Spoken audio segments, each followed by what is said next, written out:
एक भक्त थे।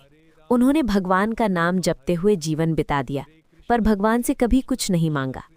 एक दिन वे भक्त बांके बिहारी मंदिर गए, पर ये क्या, वहां उन्हें भगवान नहीं दिखे।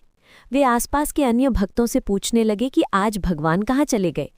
सब उनकी ओर हैरानी से देखते हुए कहने लगे, भगवान तो ये रहे, सामने ही तो हैं, तुझे नहीं दिखते, तू अंधा है क्या?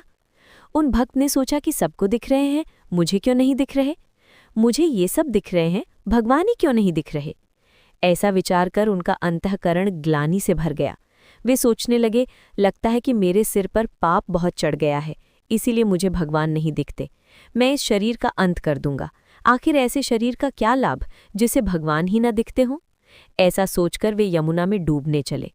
इधर अंतर्यामी भगवान एक ब्राह्मण का वेश बनाकर एक कोढ़ी के पास पहुंचे और कहा कि ऐसे ऐसे एक भक्त यमुना को जा रहे हैं, उनके आशीर्वाद में बहुत बल है।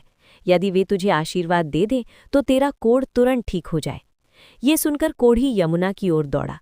उन भक्त को पहचानकर उनका रास्ता रोक लिया और उनके पैर पकड़कर उनसे आशीर्वाद मांगने लगा। भक्त कहने लगे, भाई मैं तो पापी हूँ, मेरे आशीर्वाद से क्या होगा? पर जब बार बार समझाने पर भी कोढ़ी ने पैर न छोड़े तो उन भक्त ने अनमने भाव से कह ही दिया, भगवान तेरी इच्छा पूरी करे। ऐसा कहते ही कोढ़ी बिल्कुल ठीक हो गया।